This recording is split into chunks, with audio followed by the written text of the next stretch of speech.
Sekeres and Price for Thursday, July 17th, 2025, coming to you from the Nation Network studio, built by Arbor Lee, here at the historic Wall Center, the show presentation of Bet365. I'm Matt, he's Blake, Mike and his Junos, hitting switches, conducting things. Yes. Reminder, this is our last show of the week. We are no more Fridays through the summer. We'll be back on Fridays in September. So 3-day weekend for us.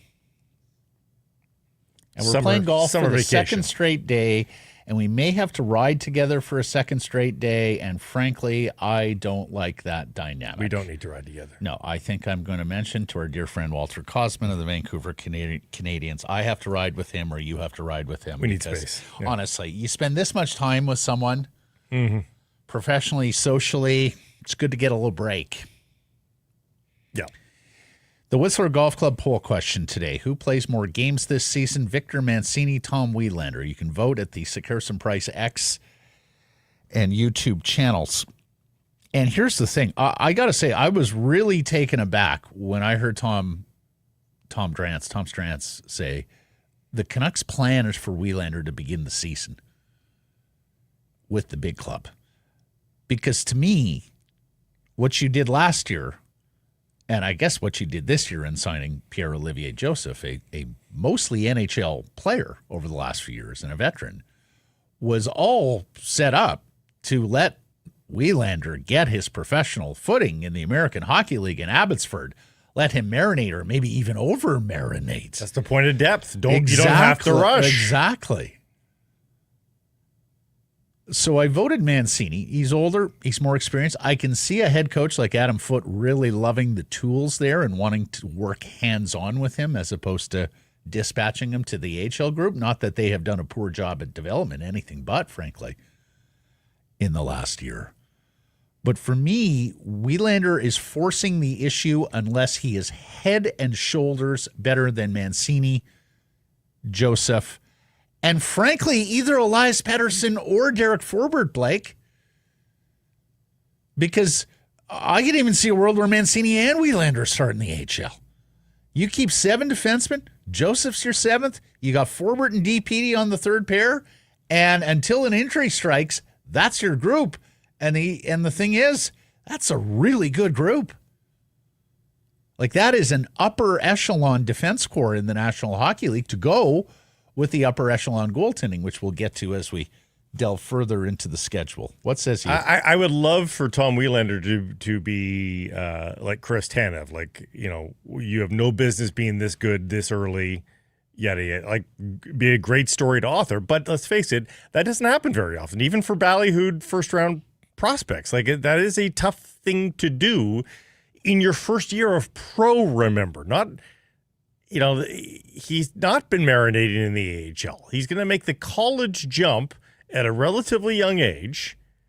I mean, hey, it's not impossible to happen, but I would say still you are better off giving the looks to Mancini, who has been marinating, and going from there. So I think it should be Mancini. Yep.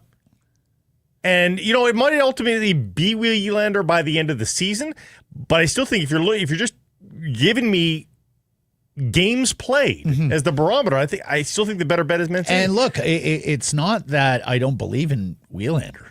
No, it has nothing to do with that. He's played 2 NCAA seasons, not 1. Some guys sign after their freshman year. Yep, sure. Where he's played 2, and he's played 2 at a high-level program as well. Also, the player profile and everything you hear and read about him, that this is a smooth skating, hockey IQ, two-way defenseman, comfortable on the puck, and with enough size that he's not going to give many quarters in that regard in the NHL level either. Yeah. So I can absolutely see a world like you say, like Tanev, where you watch him a few times and you go, huh, I mean, that's an NHL defenseman. Mm-hmm.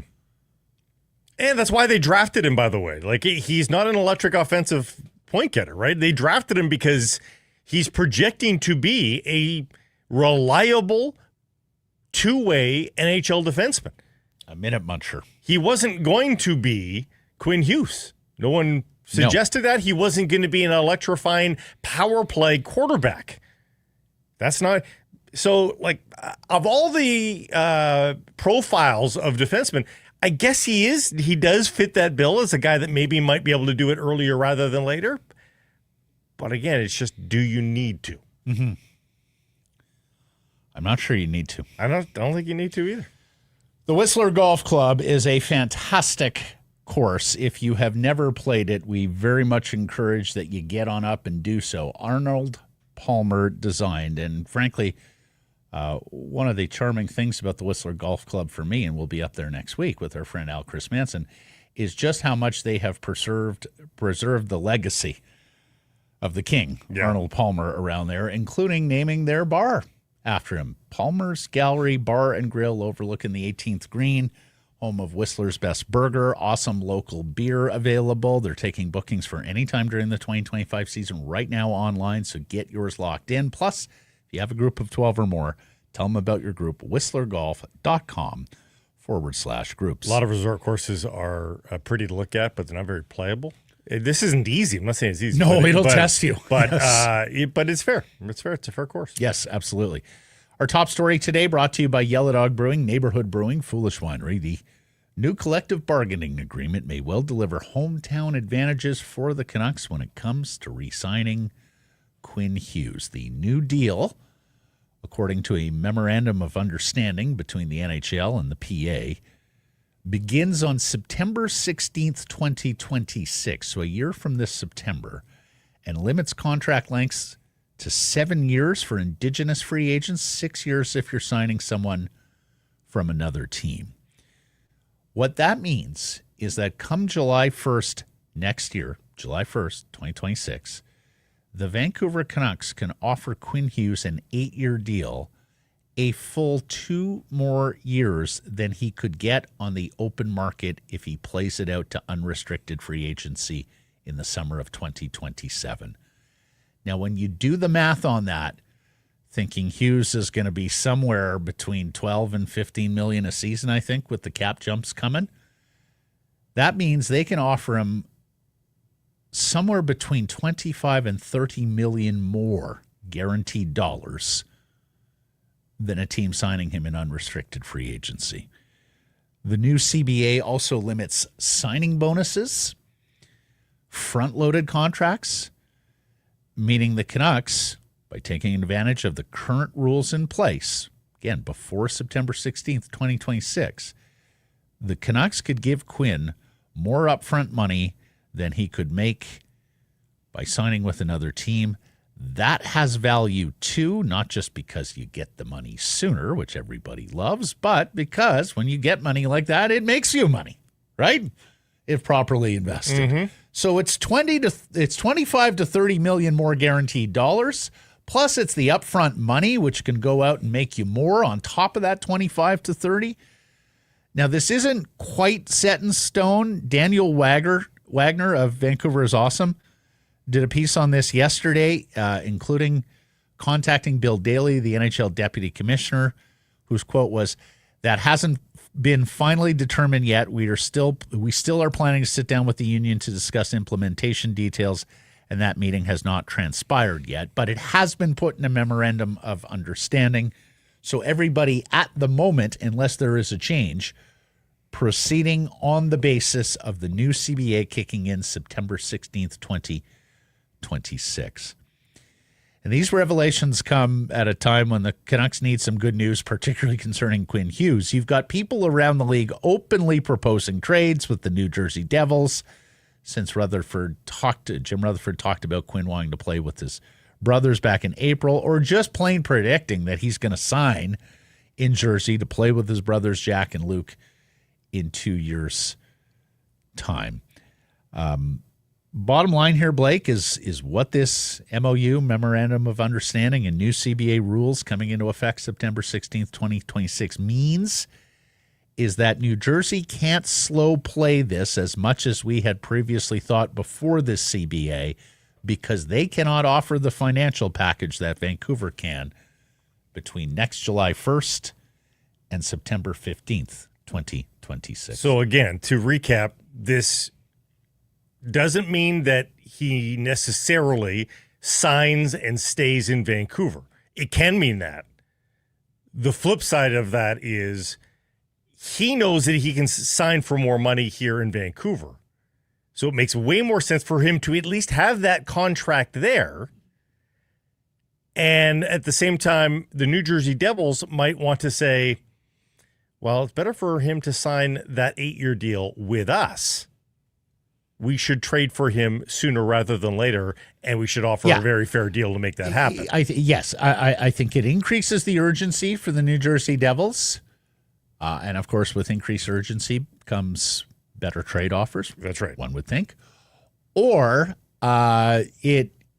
or the other way about it is if Quinn just absolutely wants to go to Jersey, the Canucks will sign him on the 8-year deal and then move him in that contract to New Jersey, in which case as well, I think you're looking at more substantial trade offers, trade packages. Yeah, and I know most of you out there rightly do not want to trade him to the New Jersey Devils, but if it becomes a have to do, if it becomes a have to do, you would rather get a king's ransom, absolutely, than merely okay.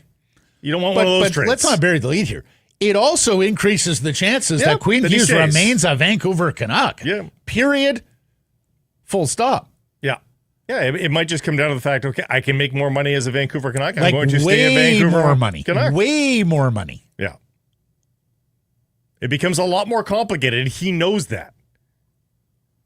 Now, that's presuming it's about the money, though, and Rutherford already mused about that, saying it may not even be because of the money. But assuming compensation is a consideration, the new CBA rules are a win for the Vancouver Canucks and, frankly, every other team that is looking at a plum free agent on their roster come the summer of 2020. But when he said that, when Jim Rutherford said that, he said that within the boundaries of the old framework.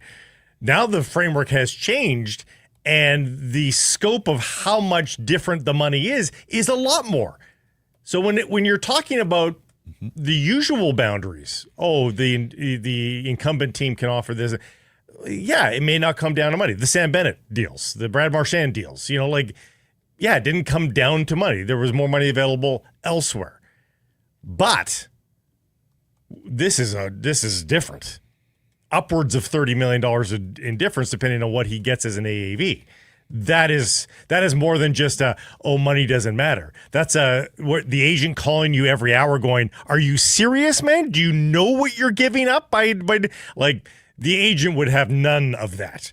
When you're shaving off $5 million off a deal over the course of a 6-year deal, the agent's not going to get into your ear too much. When the guys say there's $30 million difference here, think about this, Quinn. I think you start to think about it. I mean, end of the day, the agent works for Quinn Hughes. He not does. the other way around. But yes, the best advice, and agents are they're paid to give real paid advice. Advocates to give you their best advice, and the best advice would be from a purely financial point of view. You stand to make way more money by signing with the Canucks next summer as opposed to waiting around in free agency. Or at least you stand to make way more money in the near term. I mean, because we can't discount the New Jersey Devils or somebody else just coming in with an offer that is so whopping that there is actually more money over the 6 years than what the Canucks could offer over the 8. Mm-hmm. Unlikely. Would take a massive, massive financial package to do so. But I suppose there is a world where that is conceivable. And all of this comes with, and this is, I think, going to be something that continues, Vancouver Canucks players being asked about Quinn Hughes' future. and about the Hughes brothers reuniting. Yes. That's particularly a big story in the United States, of course, as we come out of the Four Nations and go into the Olympics, where Quinn and Jack will absolutely be on the team, and can see a world where Luke joins them one day wearing the red, white, and blue. Tyler Myers was on the Cam and Strick podcast this week and was asked about it. We got his quote here we can show you. He doesn't like all that speculation and stuff. He loves his brothers, loves his family like everybody else, but he's not going around the room saying he wants to play with his brothers. I know it's a big, big story around the hockey world, but everyone makes it a lot more than it is. Tyler Myers on the Tamping Matters Down tour this week. And yeah, I mean, I wouldn't suspect that Quinn Hughes is in the dressing room telling his teammates, yeah, I'd like to play with my brothers one day in New Jersey. I think he's a little more wise than that. Yeah. And he also doesn't want to create drama, much less,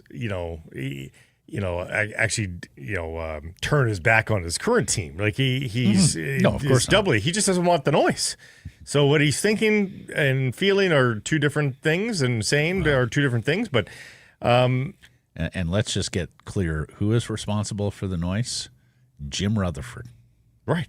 Nobody else. Nobody was trumpeting this at all. I mean, ultimately, we would have got to it in our coverage of the team. But it would have been muted because it would have just been pure speculation. And it certainly wouldn't have been an issue this early on. No.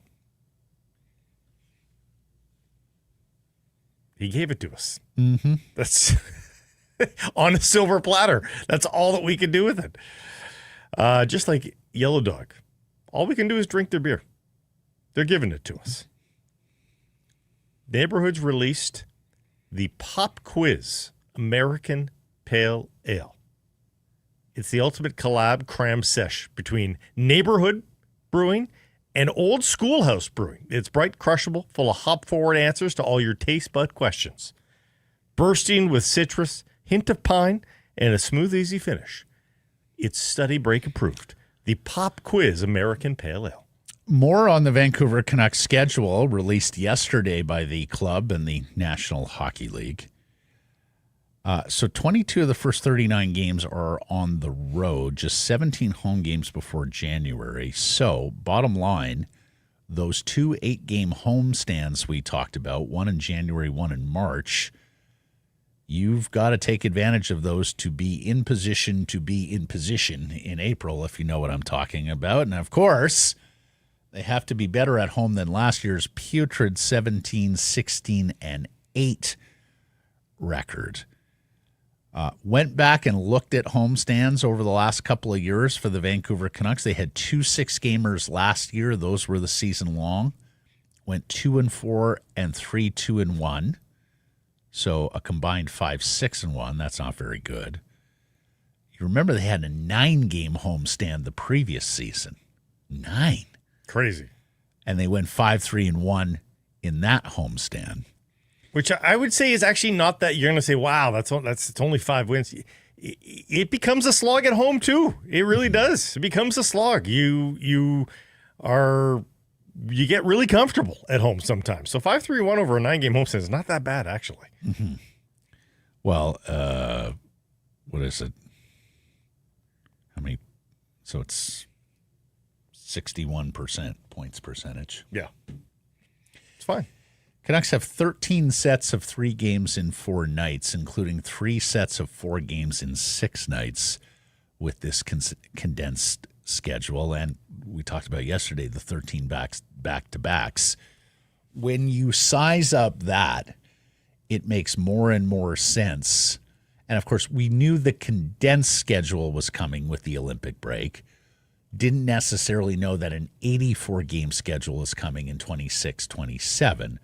But when you size up the condensed schedule this year with a 2.5-3 week break for the Olympics, it makes more and more sense why the Canucks would move to use to re-sign Kevin Lankinen and go with the 2 veteran experienced goaltenders, starting goaltenders, if you want, in the NHL. Because I think there are going to be a number of times this year where it's not win and you're in, where it's not ride the hot hand, where it's we have to play both goaltenders for the sake of the long game and for the sake of Thatcher Demko's health. And when you size up 13 back-to-backs, 13 3 games and 4 nights, 3, 4, and 6 nights, I think you're looking at a situation that really calls for 2 goaltenders. And I think that's advantage Canucks because you look around the NHL, There's not many teams that got the 1-2 punch and goal that they've got with Demko and Lankinen. No, it's going to be interesting to see how they win games. Again, nobody's predicted a 70-point season here for the Vancouver Canucks. So they're going to win their fair share of games. What does it look like? What's the path to victory here? It's easy to say, maybe it'll be 2-1 victories on a good night, 3-2. But, Matt, I mean, there's good reason to believe with the quality and puck moving for the defensemen that they do have, maybe they get the best out of the forwards. Hey, the forwards don't have great resumes. No doubt about it. They're not going to do it on their own. But helped out by astute blue liners, maybe it knocks them up a notch. Not to A level. But I would say it's a C-level group of forwards right now as you look at it. Yep. Can good transporters and movers of the puck, not necessarily primary assist defensemen, but secondary assist defensemen, third assist defensemen, if you will, if those guys are on their game and they're as good as they could be, maybe they help that offense look more like a B-level group at the very least. Well, and I think it also begs a case for fatigue management and rotating defenseman. There's that too. And I'm not sure if Foote is wired that way. There's so much about Adam Foote we don't know and are going to learn as the season goes first-time coaches tend to find comfort blankets and wrap themselves in them, too. That's right. So. And follow old credos like, don't change the winning lineup and whatnot, lest you be criticized. But, when we talk about Mancini Willander or the alternative, say, Pierre-Olivier Joseph with Forbert and Elias Pettersson on the third pair, I mean, it stands to reason for me that you would play different defensemen during these 13 sets of 3 games and 4 nights or the 13 back-to-backs. Bring a fresh legs in the next night. This is happening in other sports. NFL coaches now, you got a dominant defensive lineman. He doesn't play 100% of the snaps. Very few do now. Matt, here's a question that we might need to ask, either via performance, and God, you could make this argument if he's playing well or not playing well. Does Tyler Myers need to play every night? Fair enough, yeah. Spot rest Tyler Myers from time to time. Tyler Myers we've talked about this ad nauseum in the last couple of seasons. He has completely recouped his public relations here in Vancouver with the way he played in the back half of his contract here in Vancouver. Mm-hmm. For the front half of that contract, my goodness, people couldn't wait to get rid of that cap hit. And as he kept on going, and then under the second contract, I think people are like, no, I like Tyler Myers. Yep. He played better. His cap number went down, and all of a sudden you were just fine with Tyler Myers. The problem is, Father Time comes for everybody. And if you want to maintain these fuzzy feelings about Tyler Myers, we should probably see less of him. Mm-hmm. Because if you ask Tyler Myers to play 55 good games this year, guess what? I think he probably could. Asking him to play 82, I have less confidence in that. So maybe he doesn't need to play every single night. Mm-hmm. There are 5 matinees at Rogers Arena this year. The first one is Thanksgiving, Monday, October 13th. 5 at Rogers Arena alone? Yeah. Wow. October 13th against Pius Suter and the St. Louis Blues. Okay. We mentioned yesterday the 4 p.m. Saturday start on October 25th for the Montreal Canadiens. It's a matinee on January 25th against the Pittsburgh Penguins. That's a Sunday, if I'm not mistaken. And that one's 3 p.m.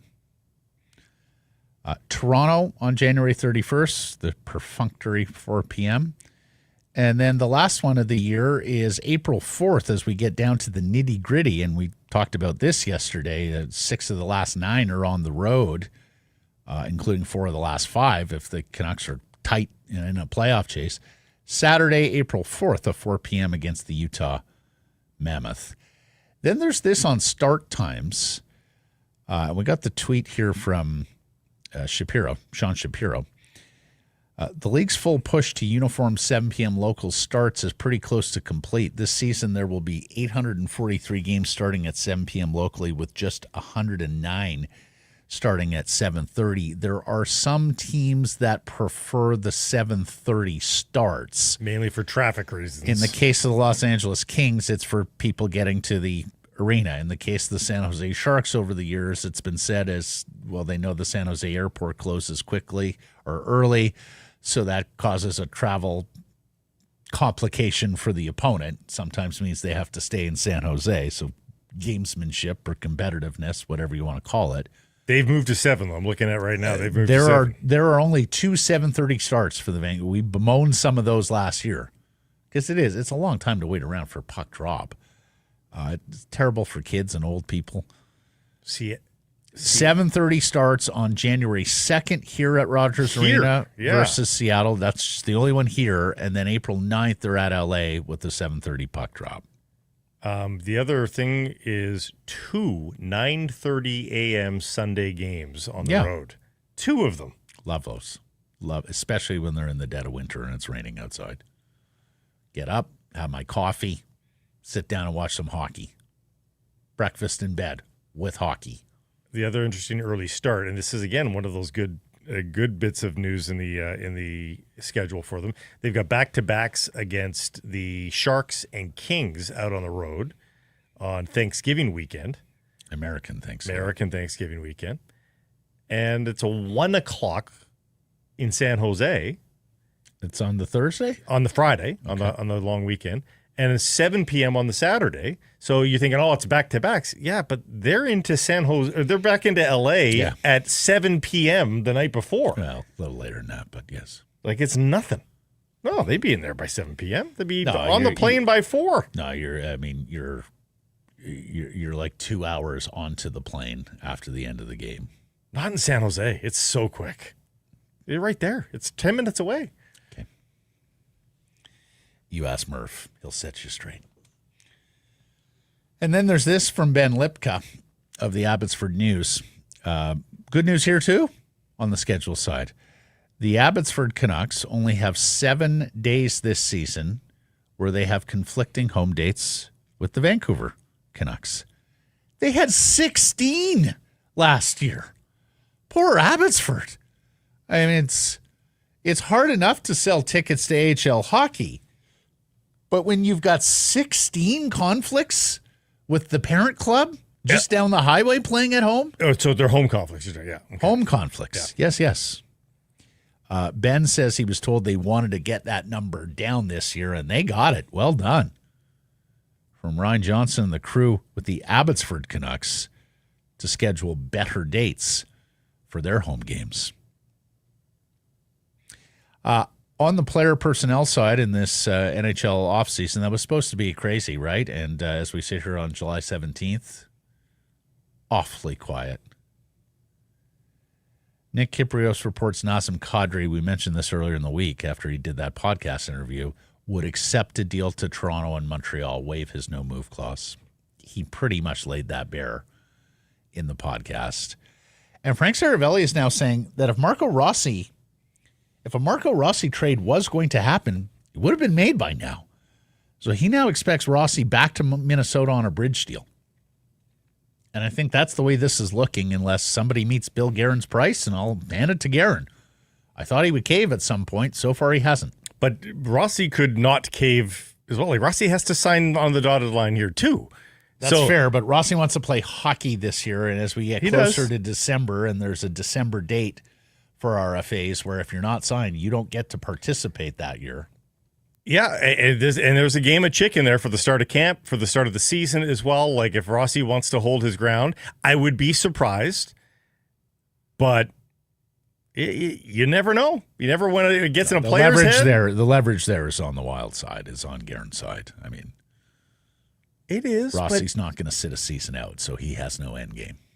No, but you can play it until you can play chicken until November 15th if you want, at the very least. Yeah, the leverage Rossi has is that he's unwilling to sign for the start of the regular season, and the Minnesota Wild have to look at a world where they're going to play something in the order of a quarter of the season without Marco Rossi. And they're not center deep either. Evaluate that from a competitive standpoint. Can we make that work? Can we stay in the playoff hunt, or all that? And if they come to the conclusion that he is so critical to the team's fortunes, or the returns of a trade are so critical, exactly, then you can see movement on the file. But it is a friendlier end game for the Wild and Guerin than it is for Marco Rossi.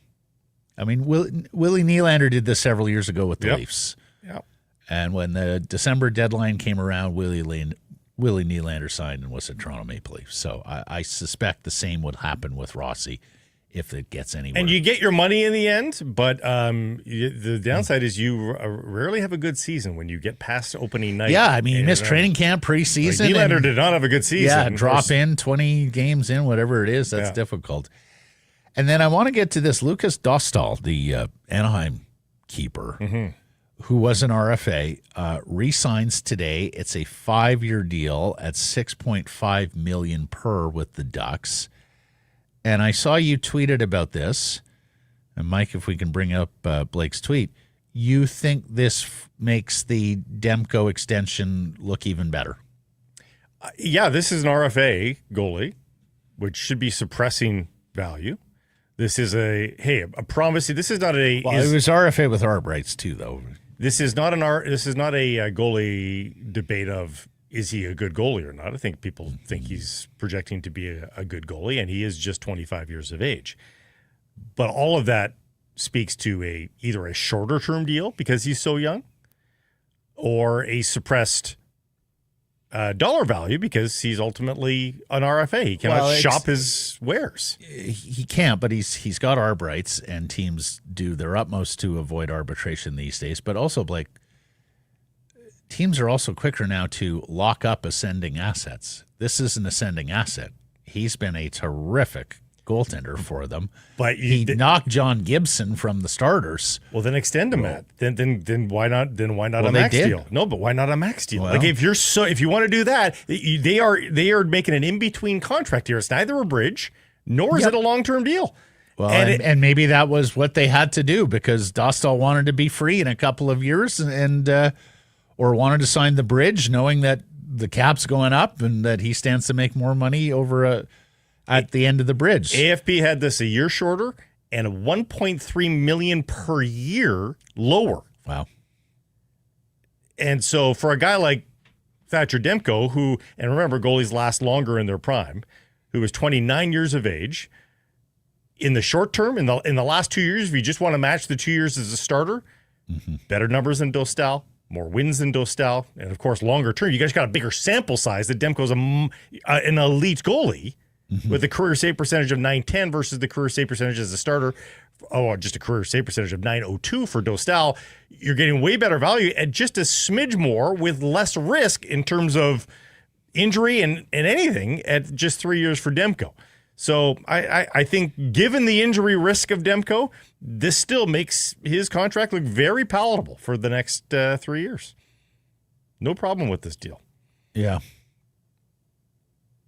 Got to stay healthy, but I hear you. Yeah. Say that about any player. Let's get to today's menu. It is brought to you by Greta, and big news from Greta here. Greta YVR going to be participating at the Punch Bowl on July 26th, the Rose Disco July 27th, and Country Club Festival events on August 9th as well. Greta going to serve as the official after party for all those events. And coming soon, a Stampede-style Country Week from August 5th to 10th. Tons of giveaways there, contests, themed events, and of course, country music.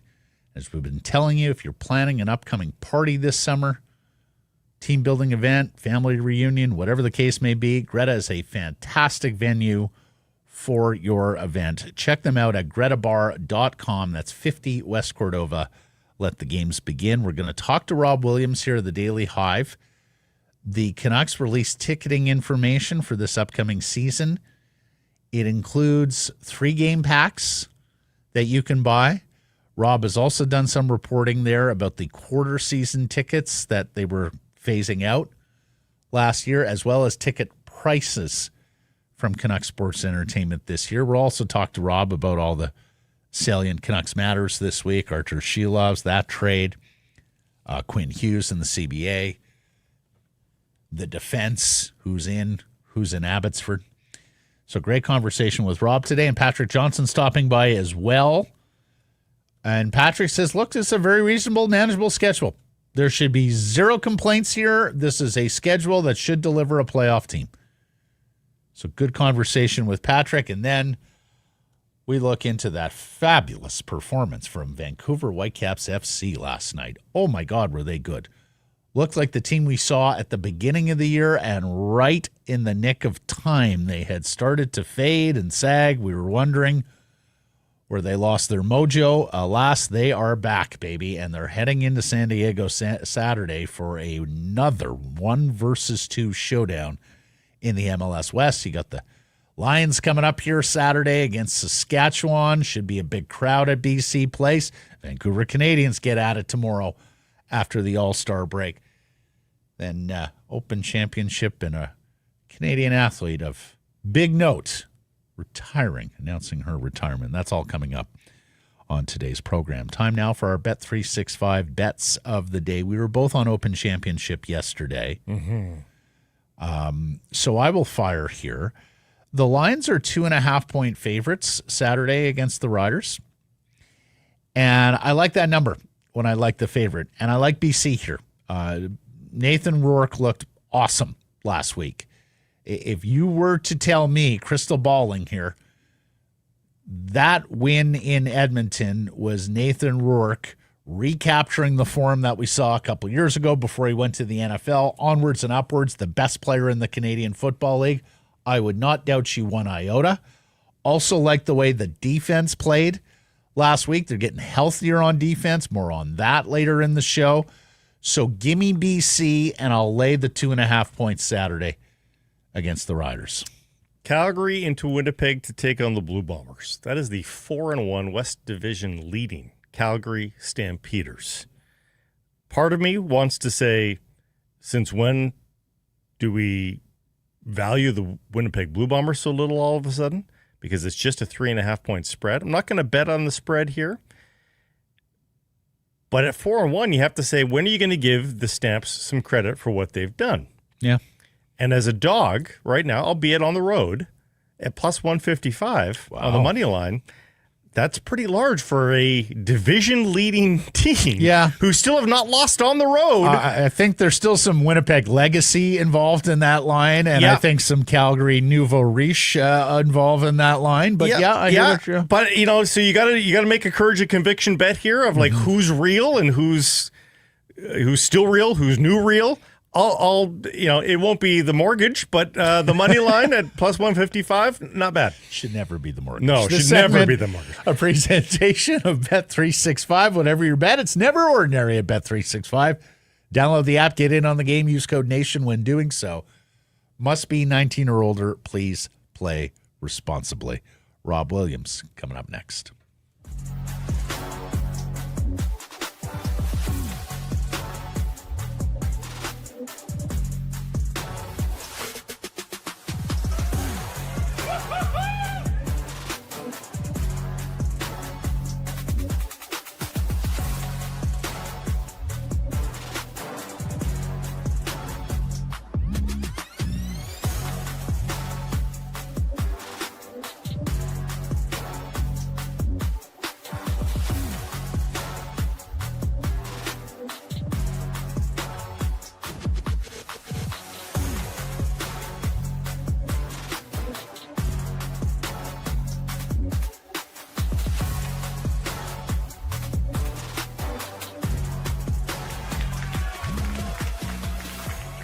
Sekeres Price from the historic Wall Center. If you're a baseball fan and you're all about the Jays, you're going to want to check out the Nation Network's brand new podcast, The Sixth Inning Stretch, starring former Major League Baseball All-Star Whit Merrifield, hosted by Lindsay Dunn. They bring you all the inside stories, the exclusive access, unfiltered baseball talk from a guy who has been there and done that every week. They break it all down.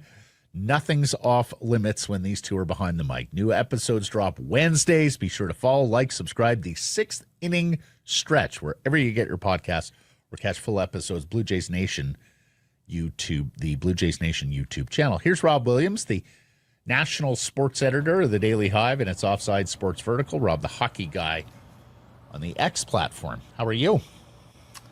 Doing great, guys. We're in the are these the dog days of summer? Or are these the No. I don't know what it is. I don't know what it is. No. We are a month away from the dog days of summer here, Rob. Well, it's the quietest sports days of the year, right? There's no. Well, that's what they say. I mean, there's no game schedule. We had MLS last night. We had the Whitecaps last night, but nothing. You're damn right we did. We had the No. We love mid-July. I chewed on the schedule so much it was down to little bits. It was just. You know what, guys?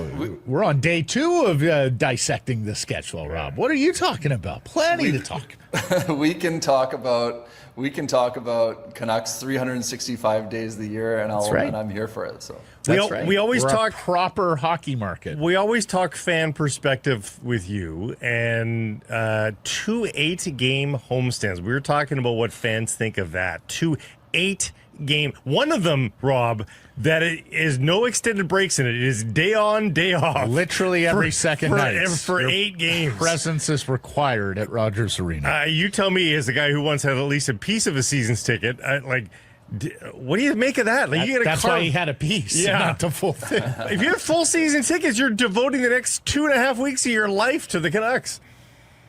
Yeah, I know. I mean, I think it's a catch-22 for the team, right? Because I think this is a way where you can reduce your travel during a season, so that's good because you kind of get your road trips done in chunks and one fell swoop, and save it in that way.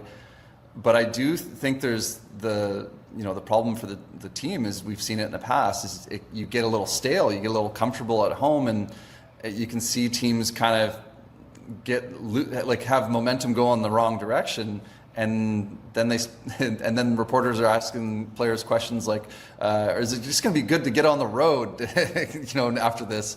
So I'm worried about that. But from a fan perspective, I think if you're a season ticket member, man, you're there every single night. I do wonder if we see, I think we've seen in the past if you have a long homestand and maybe there's a couple of dog opponents on a Tuesday towards the middle or end of that homestand. It might be a little bit harder to draw fans into Rogers Arena at that time. Even if you have a quarter season pack, I think what you want if you have like a quarter season pack is have all of your games nicely spaced out throughout the season. And when you have these giant homestands, you end up having to bunch them up. You might have 2 games in 1 week and then go a month and a half or nearly 7 weeks without seeing another game. So it's not necessarily ideal. Of course, I'm envisioning the worst case scenario, which we saw last season when they're terrible at home and they go on a losing streak. Conversely, it'd be nice if one of these years if they get on a real roll and really get some momentum and Rogers Arena is a fun barn to be in by the end of that 8-game homestand. Incidentally, that homestand we talked about, only 1 dog on that homestand. They're really good games, 7 of the 8, and just 1 game against the Ducks. Who knows? They might be entertaining. They had 2 6-gamers last year, and they went 5, 6, and 1 in those. Yeah, not electric. In those homestands.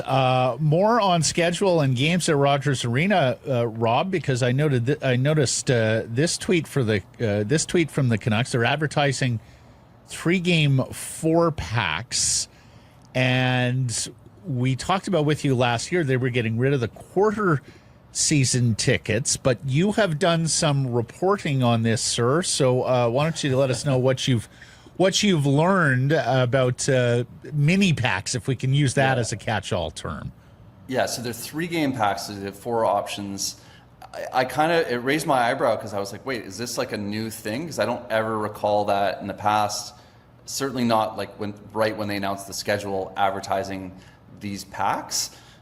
So that kind of caught me by surprise. So I asked the Canucks, like, is this a new thing? Is this replacing the quarter season ticket packs, which of course we learned a few months ago, those are being phased out. If you have a quarter season ticket pack currently, you will you'll be able to keep your pack, but they're not offering new quarter packs to any season ticket holders. They do have on their website right now, though, they have, of course, full season memberships, half season, and then they have what they're calling partial plan 6 to 10 games.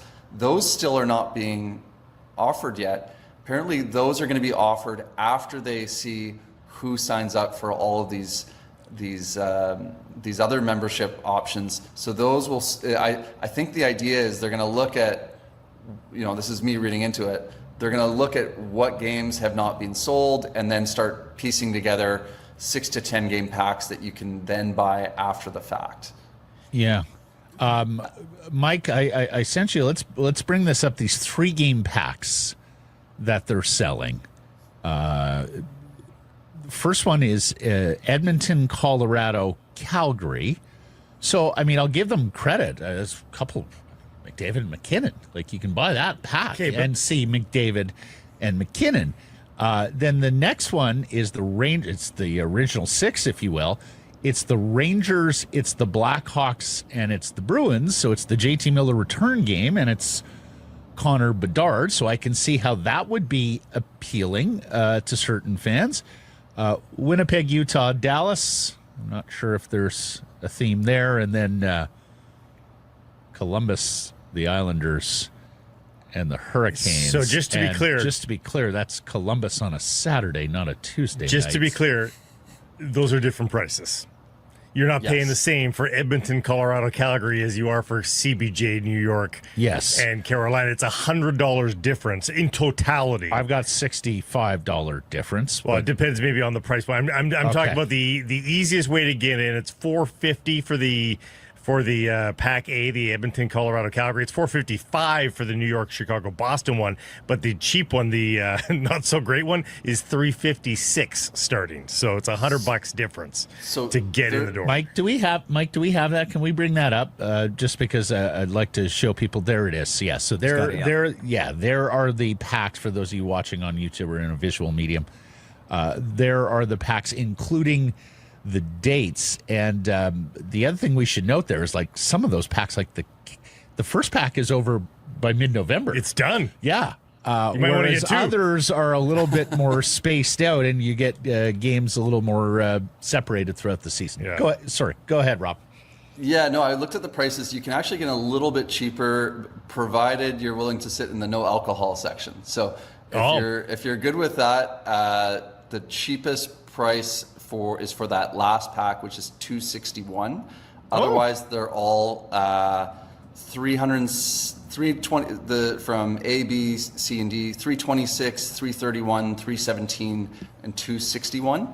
So more or less, 100. They're still kind of running about $100 ish per game on most of those first 3 packs, anyways. I was interested to kind of see this because, of course, we know they jacked up the ticket prices for season ticket members.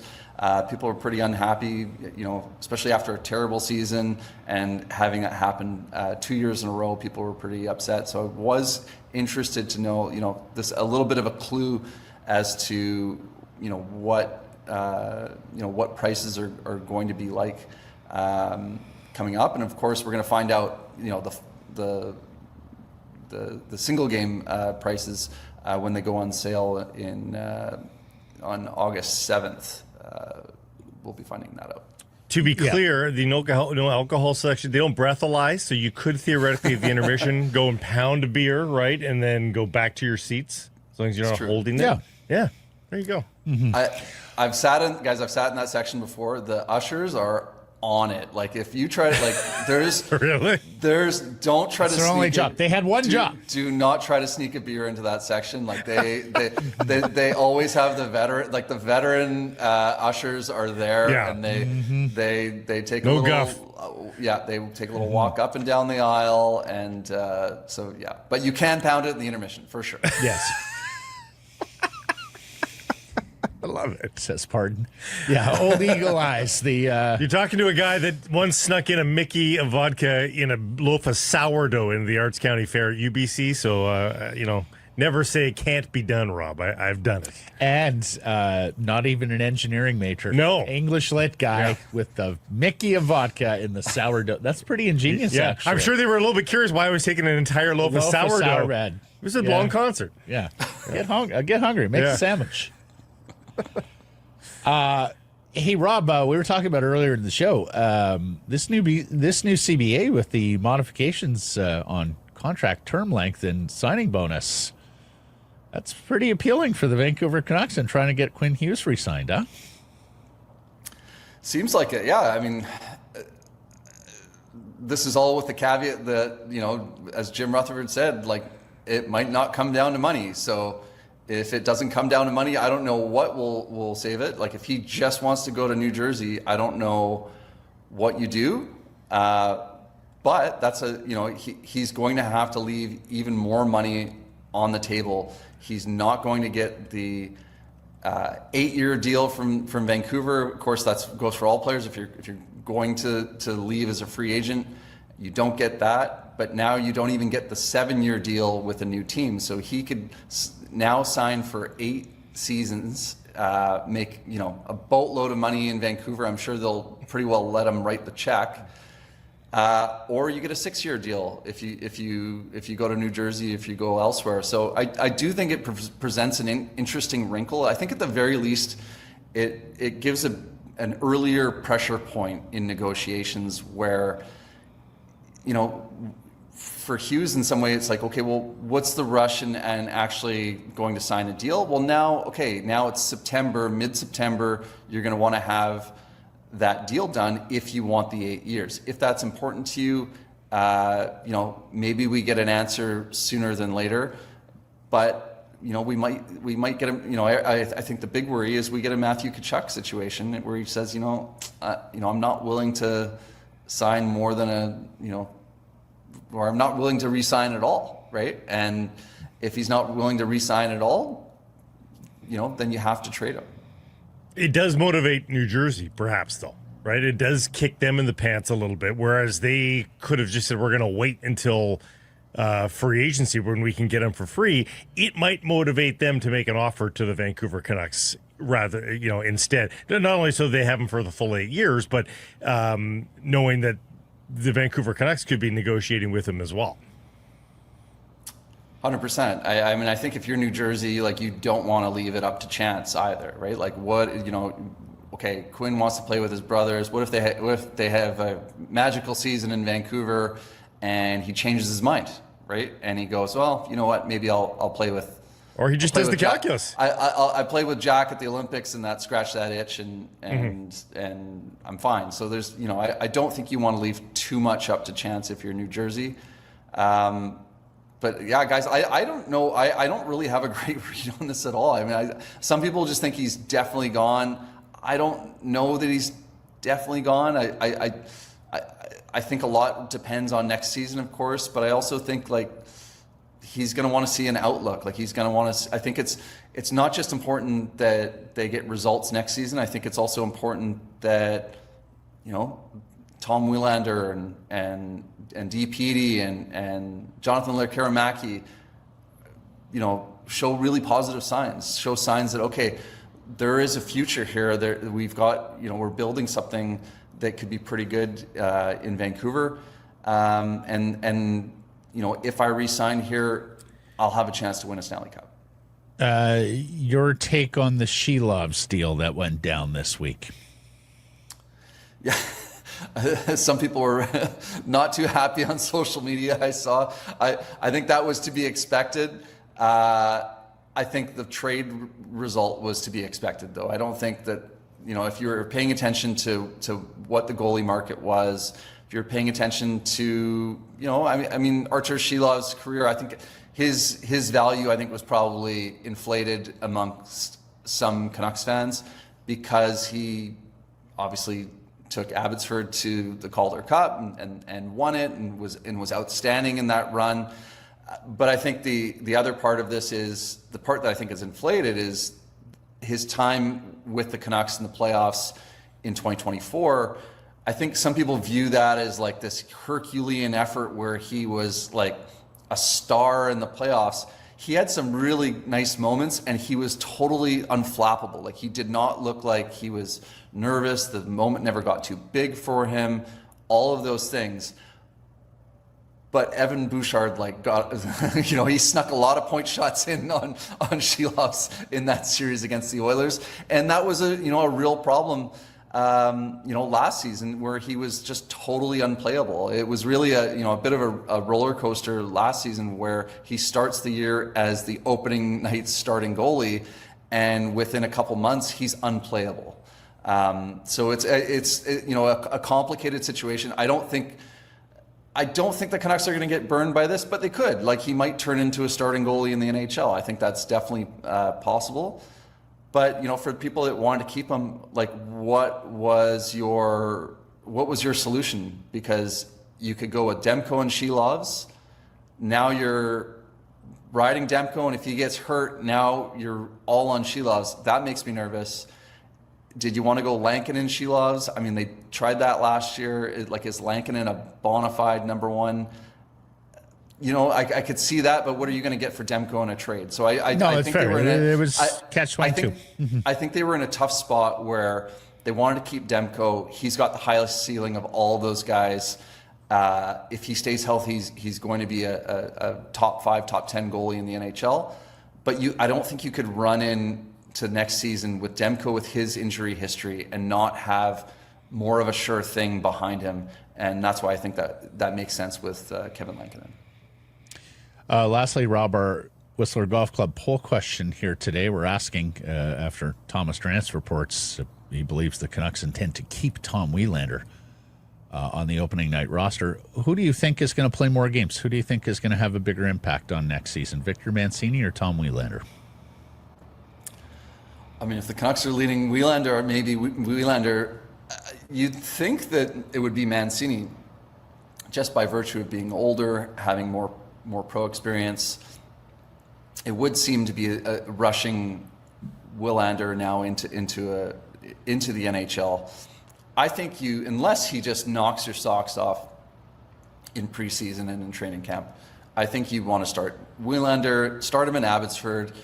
Let him dominate Abbotsford, let him dominate the AHL for a month or two, and then bring him up. I don't think that you're in a situation where you really need to play that card yet. So for me, it would. I was expecting Mancini, but that's going to be. I mean, that's going to be that's probably going to be the most interesting training camp battle. Is like who gets that third pair spot next to Derek Forbert. Are you surprised they went and doubled down on the veterans Hold on. in Forbert? Next to Derek Forbert. Well, that's the thing. You got Forbert and Joseph as veterans. Do you think they needed both of those guys? You've got Elias Pettersson, too. I mean, Hughes and Marcus Pettersson are playing your first two pairs left side, no? What are you doing to Elias Pettersson, Rob Williams? Are you jettisoning him in a trade? Well, both Pettersson and Forbert have played on the right side, so you can construct that third pair however you want. You don't think Adam Foote's going to fall in love with the big stay-at-home D-man Derek Forbert on the back end there? I think the surprising dangles. Every once in a while, the dangles of Forbert reveal themselves too. Also, Derek one of your Dangles. a key penalty killer. I think they're.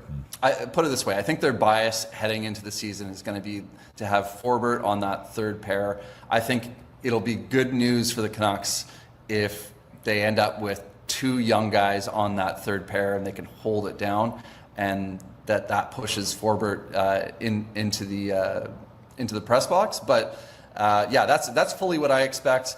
We did see DPD play his offside last year, so I think he could do that again. I think that is an option for them. But yeah, I think that's going to be a really interesting battle. Like, and then fair comment with Joseph in there as well. Like, they got a lot of guys kind of battling for that third pair spot. They do, and I think you're right. And I think that I mentioned yesterday on the show, through preseason this year, my eyes will be fixated on that defense core and how it's going to shake out, because there's a lot of great options there for the Canucks.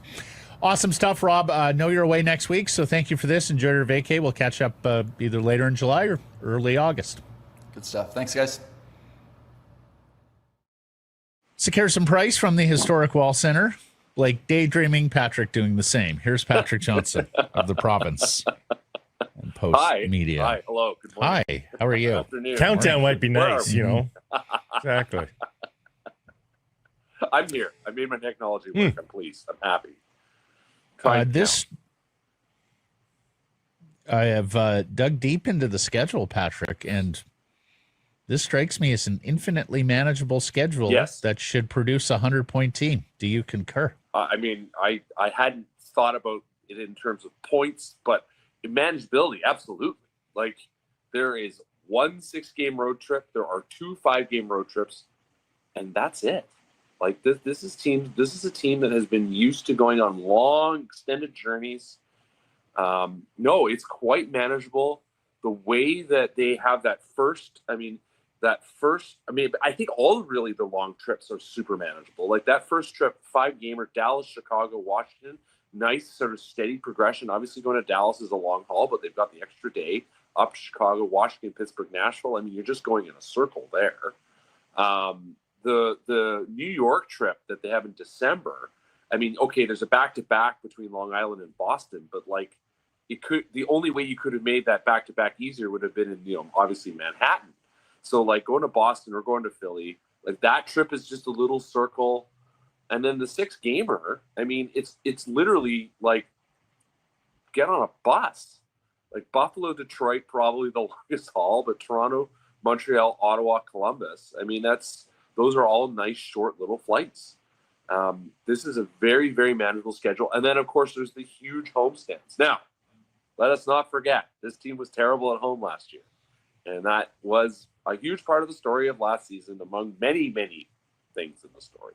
But the fact they could not win at home was a huge ongoing problem. And certainly the gauntlet has been put down for them to get past that problem and win their way into the playoffs. And part of being good and bad at home is the bonding on the road. Now, they've got an early Eastern road trip, which generally teams like, because there's the bonding and the chemistry part on the road. But even those 2 8-game homestands, we've talked a little bit about what that means to the consumer. But for the team on the ice, Patrick, I mean, it does force you to focus a little bit. Like you do get into the home groove a little bit, and details can get missed. So in a test tube, it sounds great, but you actually have to focus yourself on playing hockey when you've got all the comforts of home around you. Well, even the way the Olympic break is structured is very amenable to this team, right? Like, I mean, in the same way you're talking about sort of the way that you can build the routine and have these long homestands and all that. They go off to Utah and Vegas. And then, whoever is going to the Olympics will fly off to, I guess there's some get together in New York. Is that right? If I remember correctly. And then they'll go off to Italy.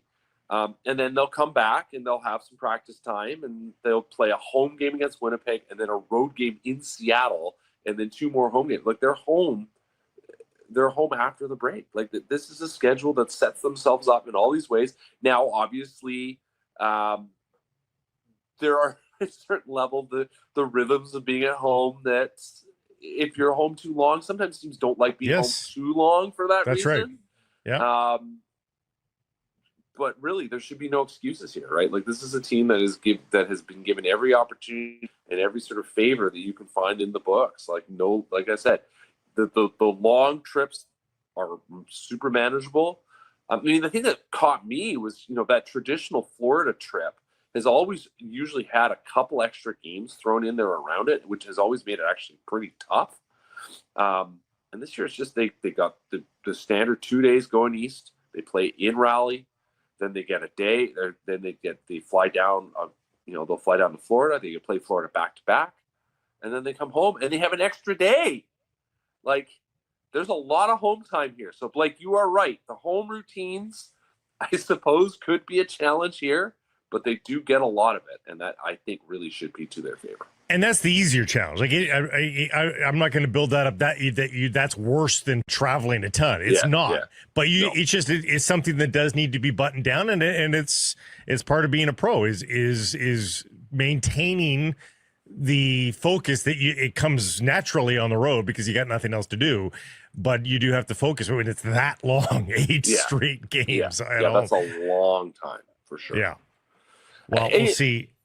I mean, I was thinking of looking at the 2023-24 schedule, and they obviously played very well at home. I think the longest homestand they had that year was, I'm just trying to find it. Yeah, it was the similar situation in March. They had 1, 2, 3, 4, 5, 6, 7, 8, 9 games at home in March of 2024, and they won 5 of those. So, it's not impossible, but you can see there's a loss to the Kings, a loss to the Stars, a win against the Ducks in the final 3 games of that homestand. You can see how sitting at home for too long might work against you a little bit in terms of focus. But really, if that's going to be the challenge for the Vancouver Canucks, and that's a big, can they focus for these long homestands? You know what? If that's the only thing they have to talk about this season, that would be great. That would be great. Yes, that's right. What they're hoping for. Said. The only controversy is that, it's hard to focus. We've been playing so well, but we can't focus on these 8-game homestands. Try to replicate the road. Maybe use takeout a lot, DoorDash, a little bit more. Stay at hotels. Yeah. It's funny. You'll appreciate this, Blake. I was talking to Toss and Ricketts the other day. I was out at Whitecaps, and we were just talking about facilities, if you will. And I said, how does this compare with the ones he said? Honestly, it's like, when he was in Toronto, the GFC one was still pretty good, but he's like, it's getting old now. And of course, it's out in the middle of nowhere. The where the Whitecaps are is great, but he talked to me. Turkey, he said Turkey was pretty good. I think it was Izmir. He said they had this policy. They had like apartments at the actual facility practice field where basically they basically wanted the players to like veg out there after practice, so they were sort of obligated to stay until I think he said like 3. They practiced till noon, have lunch, and then they were sort of obligated to sort of hang out and cool off. Yeah, and then they would stay there the night before games. So maybe the Canucks, if they had their own training facility, they could put in, Fortias style apartments upstairs, give the players somewhere to stay on these long homestands. I believe that. No. Hold on. Providing lodging or in-kind benefits, Patrick Johnston, would be a salary cap violation. True, and even if that is not specifically detailed in this 1,000-page CBA, the rule would be applied that way by the NHL to the Vancouver Canucks, as you well know. Remember in the old days when you go in the playoffs and they'd stay in the hotel in the home city? Remember those? Yeah. I wonder if that would be a violation now. I think it still happens. No, I think it still happens. Yeah. I can't remember hearing about it, but perhaps it does. Because guys, you leave and they have their nap, and so they just, Okay. Moving along. Were you as surprised as we were to hear Drance report the plan is for Tom Willander to make the opening night roster? When he signed, one of the big talking points when I would talk to people around the situation was, what is the development path here? And certainly in the spring, there was a notion that he'd go right to the NHL. And it was never clear to me who didn't want to do that. And so, yeah, exactly. Hear Dresser say that, you're like, okay, was this a dispute on the team's side? Did they not? I think in the end, you look at the roster, there clearly is a spot for him to take. We talked about this last week. There's still an empty, if you do the roster building, there's clearly another spot on the roster you can fill. And I found myself wondering if that's a possibility for him. And certainly that's the way you want to frame it, because you want your first rounder stepping up and seizing the day and doing all that. So help me out. Hughes, Marcus Pettersson, Yes. Roenick, Tyler Myers, your top four. We know DPD's playing. The only question is he flipping over and playing the right side with Forbert playing the left side, or is he playing third pair left side with someone like a Mancini, Willander? And then there's Pierre-Olivier Joseph as well, who strikes me as the guy who will be the seventh and in the press box. Yeah. So I guess tell me where Willander plays. Well, that's the for great the question. Vancouver Canucks in the early going question. If everybody's healthy. Well, and I think that's the great point. Like, is he like, really is he playing ahead of Forbert or DPD? Like that's almost what he has to do if he has to overhaul. He has to overhaul DP. Forbert. They spent so much time discussing Forbert, and they know how important Forbert was for the penalty kill. And there's just lots of things about him that we saw down the stretch that, listen, you shouldn't overhype your number 5 or 6 defenseman, but we saw lots of things down the stretch of why this guy was supposed to be an important component to the plan, and that him being absent did not help the situation. So him being in the lineup is clear to me. And so, yes, it comes down to who plays on the right side with him, and does that mean that DPD gets overhauled by Willander? Does DPD spend more time in the AHL? I think they probably also want to put this down as a bit of a gauntlet, a bit of a challenge to him, because the heart. I think one of the things that is a thing that every young player who's sort of in this range does need to learn is that there are guys coming behind you who may prove to be better than you, and you cannot rest on where you're at. And so, in a way, I would take this if I were to Elias Pettersson, I would take that as sort of a statement being, listen, man, you come and be ready, because there's a guy coming for you. And it's not just, obviously he's going to be the big talking point, but you need to understand that just because you've done this, you've got to do more. So we're asking our Whistler Golf Club poll question, who plays more games next year, Willander or Mancini? Where'd you put your nickel? Oh, I'd say Willander. Really? Oh, yeah. I mean, Mancini's like, there's lots of fun things about him, but I'm still not convinced he's anything more than a 6 or a 7. Like, I just, he's played NHL games. He's proved competent enough, but like, what else is there? Like, how much more size, skating, great, fine. And but though he didn't show it at the NHL level, he certainly did at the AHL level. Hands. That's what size, speed, hands. That's nice. Let me go in the middle here, guys. Yeah, you're right. Let's say you're right, Patrick. And the ceiling is he just further along in his journey, though, that he just gets more games because of that over Willander? I mean, I think in the end, if you want a player who's developing, a player who has a higher upside, and clearly Willander has the higher upside. Let's be clear here. Yes, for sure. He should play more games than Victor Mancini. Just because there's only so many games to go around, right? Like he had Mancini had a nice start to his NHL career, got 31 games between the two teams, and like showed enough that he can compete. But it's similar to DPD. Like, what have you done for me lately? And you got to keep moving forward. And so, yes, he was a good player in the AHL, and that's good. But this is a player that needs to keep progressing and keep developing. And he's never been a guy that puts up tons of points. He had, 4 goals in the regular season. Now, granted, in only 30 AHL games this season. But he's a guy that he can handle the puck well enough. Like, he's done it. But it's a tough thing to do in the NHL. And that's what I want to see. And I think that's the challenge for all 3 of those guys. All 3 of those guys are kind of in the same bracket right now. They're young defensemen who have some physical edge to their game, who can move a little bit, who skate well enough, who can handle the puck well enough.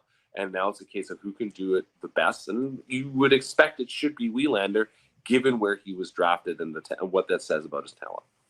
Small exercise I'm going to put you on the spot with, and you may not have the answer today.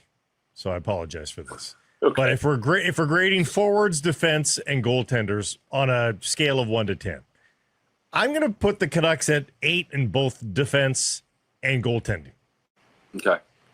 And forwards are well down that line, maybe 6. But is there a team in the NHL that would be better than 16 out of 20 with those two combination? With those two, like if Connor Hellebuyck gives you a 9 out of 10 Winnipeg with whoever they've got as a backup, is there a team that is? How many teams? There probably is, but how many teams are better than 16 out of 20 with those two categories combined? I mean, Florida and Dallas. And the goalies here, when they're on their game, are outstanding. And the defense core has tons of potential. There's absolutely no doubt about it. Look how well the team played last year defensively. Like, that fundamentally is the final story here. And this team has a lot to build on. Now, in the end, this team has made the playoffs twice in 10 years. If we count, I mean, this is a topic I bring up every year. They've made the playoffs twice in every week, I should say, every year, every week, twice in the last 10 years. And that's fundamentally a problem.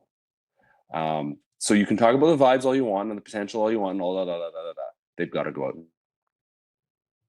They're going to only be able to do that if they score goals. It's that simple. They do. And we're having a fundamental problem with your connection today, Patrick. So we will leave it at that, sir. Bid you adieu. Have yourself a wonderful weekend, and we'll catch up next week. I'm going to fire my technology into the sun. You really should. Whoever does your IT needs a lashing. Unbelievable. Thanks, guys. See you, pal. Sekeres and Price from the historic Wall Center. Big game downtown. Make it more than just tonight. Make it a memory. Stay steps away from the action right here at the Sheraton Vancouver Wall Center with an exclusive Sekeres and Price rate. Call 604-331-1000. Mention the show. Some blackout date supply based on availability. And then come and wave at us as this gentleman approaching the window is about to. Yeah, we get a lot of people who show up in the window here who want to take photos or give a wave. Hello, sir. How are you? Whitecaps with a dominant 3-0 victory at Houston last night, and they get huge help on the out-of-town scoreboard. Emmanuel Sabby with a sensational goal off a rebound to open scoring. It comes via lovely service from Eddie Ocampo off the right wing. Some soccer players, we only call them by the last name, huh? Yeah. Okay. Eddie Ocampo off the right wing. He provides the space, the pace, and the service all night. That was a big storyline in this match as Jesper Sorensen played a 3-4-3 with unusual personnel, but you were telling me you liked it. You thought it was brilliant in terms of the pieces that were available to him and putting them in positions to succeed. Hey, at times, Tate Johnson and Ocampo have been good defenders, reasonable defenders as fullbacks, but it was almost a 5 at the back, really. And Johnson and Ocampo would come back and help defensively when they could, but that it also allowed them to be a little bit more freewheeling down those flanks, knowing that there was 3 central defenders, stout guys, to defend at the back. So there was really nothing. Hey, Houston's not a great team, but they were at home. It was crazy hot. The guys were soaking wet in the 10th minute. Mm-hmm. Like it was not ideal conditions, but they persevered. It was 3-0. It should have been about 5-1. Should have been really should have. And your colleague on Apple TV talked about the acres of space that Ocampo had all evening on that right flank. But crisp passing, dominant on the ball, dominant in possession. The win is great. The 3 points they absolutely needed. But a 1-0 squeaker yawning game, I don't know that would have restored my confidence in this team. The way they whipped the ball around and were on the front foot for the entirety of the game, except maybe at 3-0 late where they kind of sat back, that is the more important piece here. Like that was the early season Whitecaps, and we haven't seen them in a month or more. No Gald, no Vite, who delivers a $7 million transfer fee from Pumas. Pretty decent. He actually credited Efrain Juarez, the former Cap, with talking him into Pumas. He's the coach there. Sabby has scored now in 3 of his last 5. He's up to 9 goal contributions on the year. Berhalter scores to continue his splendid season. He was brilliant. White scores off a saved penalty. The U.S. Internationals get right back on track. and Tagaoka with his league-leading 10th clean sheet. Jesper Sorensen in the postgame. Today, we really turned a corner. I think also with the effort and energy and the discipline and the structure we played with, it was very, very good. I mean, it looked like the early season Caps again. They got their mojo back in a big way. They're now off to San Diego Saturday for another big, we've had so many of these this year, first place showdown in the MLS West. And that is because San Diego loses at home to lowly TFC. We're Maris of Wrongville. We called it guaranteed win night for San Diego. That vault, and Minnesota loses at home too to LAFC. So that vaults Vancouver back into second place in the West. They're 1 point back of San Diego with a game in hand. They can reclaim top spot with a win Saturday. So here's the fine print. San Diego saw TFC coming a mile away, and they rotated a little bit. They didn't necessarily put forth their best effort. They thought they could bring in a few guys and get some experience to some other people. And now they're going to be angry that they dropped those 3 points. I think you're going to see a very different looking San Diego team, both in terms of personnel and in terms of effort. They know what's at stake coming up here this weekend. It should be a lot of fun. Should be great. BC Lions practice where Nathan Rourke said he felt better than he did a week ago. He took most of the reps. He is officially listed as limited, but he'll play. He'll play. And the good news from the Lions is that overall health is improving across the roster. Defensive tackles Jonah Tavai, Dwayne Hendricks were full participants in practice. But as Farhan Lalji notes, rookie defensive tackle Thomasy Lalale was outstanding last week, and he doesn't expect him to come out of the lineup. He's won over defensive coordinator Mike Benavides, running back Xander Horvath, wide receiver Jermaine Jackson, Jeremy Lewis, full participants at practice. The Lions signed some Canadian depth. Defensive back veteran Joe Haggerty from Toronto and Edmonton. They host Saskatchewan Saturday, 4 p.m. BC Place with your Watermelon Smash pregame. BC 3-3, looking to get back over 500 for the first time since they were 1-0. It would be a 3-game winning streak. Saskatchewan would win the season series versus the Lions with the win. And the teams meet one more time, third and final time this year, the final game of the regular season on October 25th in Regina. The upper deck is open. I saw a report they've got 25,000 tickets sold. It was 30,000 the last time the Riders were here. Should be a good day Saturday at BC Place. And all of a sudden, it's a big weekend here for both of the BC Place tenants. Oh, yes. Lions win, Whitecaps win, and all of a sudden, both seasons look like they're right back on track. So it should be a lot of fun. Calgary's officially first place in the CFL West, but a Lions win gets them to 4-3, drops Saskatchewan to 4-2, so just a half game out, and the tiebreaker would still be available to them in that final game of the season. Vancouver Canadians begin a 9-game homestand tomorrow with a Fortis nooner at the Nat versus Spokane. Victoria's Sam Shaw expected to be called up from single A Dunedin in time for this weekend set, make his Nat Bailey debut before the home fans here in British Columbia. It is Malmo Oat Milkers Night Saturday with post-game fireworks, wasabi headband giveaway for your White Spot Family Fun Sunday. And then Pride Night goes Tuesday as the Seas take on the league-leading Eugene Emeralds in a 6-game set. We tell you this every July. In fact, we start telling you every June. When the summer is on, the kids are out of school, the Vancouver Canadians are a very hot ticket, so make sure you plan accordingly. Get your tickets 604-872-5232 or CanadiansBaseball.com. Open Championship where Canadian Mackenzie Hughes fires he finished +8. He needs a miracle tomorrow to make the cut. Taylor Pendrith in at 4 over. Corey Connors in at 3 over. Nick Taylor, as we talk, finishing up. And all those three, Taylor, Connors, and Pendrith, are going to need good days tomorrow to make the cut. And then there's Tommy Fleetwood. And a situation on course today that Jim Bones Mackay, the longtime caddy for Phil Mickelson, who now works as an on-course reporter, says he has never seen before at a professional golf event. So the Open Championship goes to a bunch of courses that tend to have tons of bunkering. We're talking dozens, if not hundreds of bunkers at some of these courses.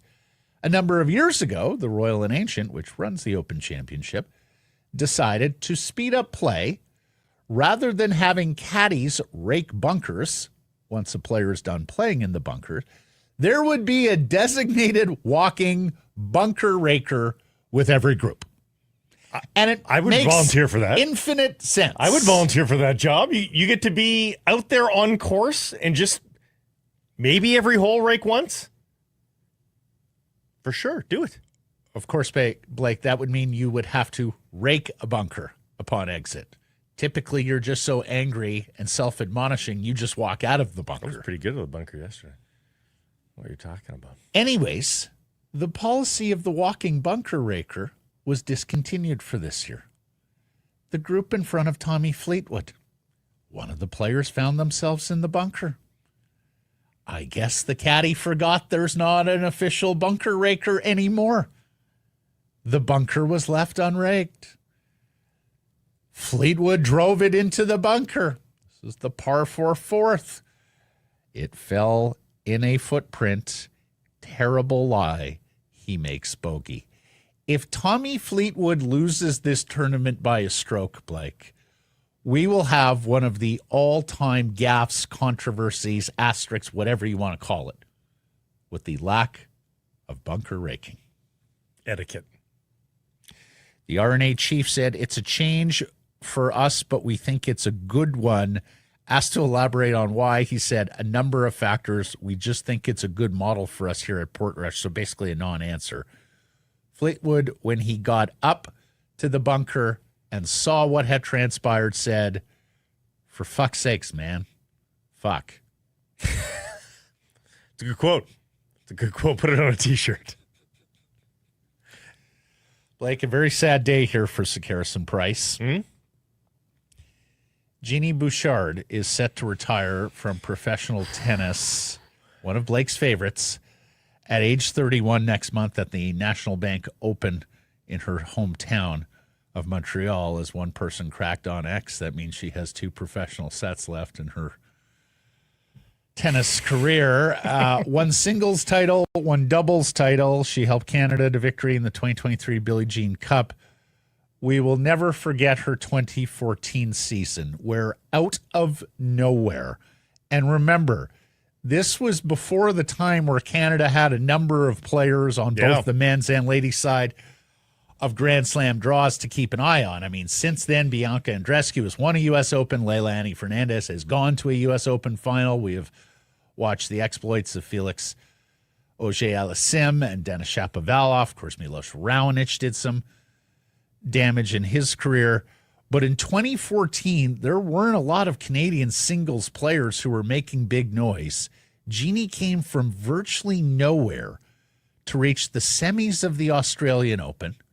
And you're thinking, wow, what a great run. Can it persist? Well, she reached the semis of the French Open and then made that Wimbledon final, Blake. And we thought we were in the midst of a Canadian athlete who would be long remembered in a sport where, let's face it, we don't have a lot of single success. Double success for sure with Daniel Nestor, but not a ton of legendary singles players. Jeannie would only reach one quarterfinal of a Grand Slam at the Aussie Open after 2014. But you remember she made good on that Twitter bet around the Super Bowl. Took the guy up for at least one day. Wasn't there a couple? Did they? 28-3. Atlanta leading New England in the Super Bowl. Jeannie tweets it's over. Some cocky guy gets in the comments and says, take me on a date or give me a date if they come back and win. Sure enough, they come back and win. Jeannie took him to a Brooklyn Nets game. basketball game. And she's one of a few examples of this debate about, was that just pure planets aligning for her in 2014, or did she fall victim to the trappings of fame and fortune off the court?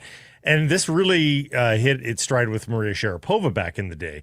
And a lot of people reduced it to, oh, you're saying that she's too pretty to be good at tennis as well. And it's not about that. It's literally about, if you are torn in a billion different directions, the athletes that don't get all those endorsement opportunities, that aren't in photo shoots and all that. Eugenie's still an influencer today. Yeah. But the athletes that don't do that, they have enough trouble in and of themselves to stay focused. Like, every athlete has trouble with focus. Every single one. But the ones that have full careers away from the court have even harder. Yeah. So I think it's still a worthwhile, question of, if the off-court stuff just got too much and that detracted from her tennis game. I think it's a fair question. So I think it is. I think it's fair to ask, how much did she want it? I think it's fair to ask, was she too spread thin with all her off-court activities following 2014? But Blake, if I had to bet, because you'll remember as we watched her make those runs, she played aggressive tennis, but also like the big, tenseful moments out there didn't seem to land with her. She just sort of played. The weight of expectation was not there in the least. Yeah, I think it was young, dumb, didn't know any better, was just out there playing her game, going for her shots, and not feeling the weight of those big moments. Whereas everything thereafter, when you watched Jeannie on court, it looked to be like there was too much pressure. There was just too much going on for her that she couldn't just play a carefree. When they say golf, when you're thinking about it, you're not playing. That's part of the cocktail. All of it, for sure. I think, came home to roost with Jeannie. Anyways, wish her well. She's been a great sport throughout her entire career. She really has. Because she's put up with a lot of online harassment. Yeah. Poll question results. Whistler Golf Club poll question results from Wednesday asked you, what kind of reception should JT Miller receive when he returns to Rogers Arena October 28th? The New York Rangers in town to face the Canucks. We learned that yesterday. 2,600 votes on this poll, Blake. Cheers or boos? What won? Cheers. Correct. Percentage? So we did a little bit of sneak peek yesterday, and it was at 80 or something like that. I'm going to say it came down. I'm going to say 76. 73. Gullison.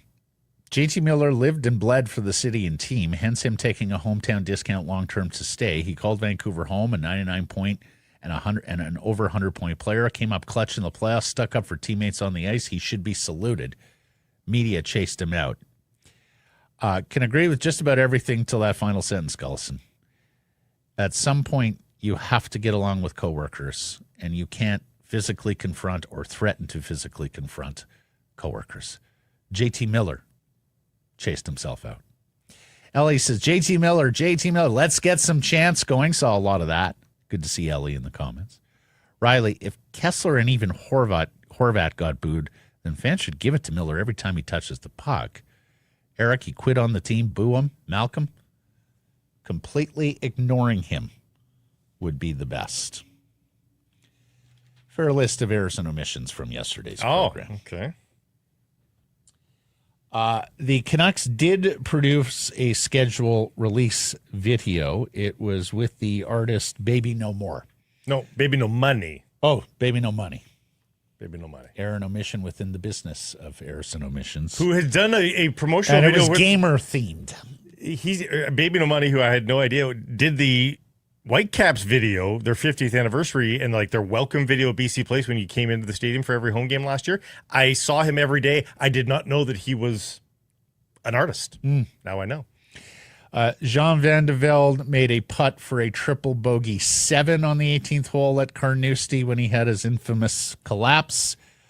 You asked if Milan Oloski, the San Diego striker, who's now off to his Danish club, is from San Diego. Yeah, he is. Yeah, it's a really interesting story. Guy was kicking ass for a team in first place in his hometown. I've seen some people say the Whitecaps should target him. Like, maybe. I was incorrect. I said the Open Championship will be returning to Lytham and St. Anne's. I got it confused with Birkdale. Birkdale in 26. And then 28 is when Port Marnock, the course in Dublin, is being talked about. And this would be a departure for the Open Championship because Port Marnock is in Ireland proper. Republic of Ireland. It is not Northern Ireland and UK. And they have their own Open, too. The Irish Open's a decent-sized tournament. So, Anything else? No. Thanks for joining us, everybody. Appreciate you spending some time connecting with the program. Please do subscribe to all our assorted channels, YouTube, and wherever you get your podcasts. Follow on social, X, Insta, Facebook, TikTok, YouTube, Blue Sky. Live on many of those platforms, noon Pacific time weekdays, except for Fridays. We're taking the Fridays off now, so we'll be back Monday. And, of course, please do support the community sponsors you hear us talking about. Keep it local.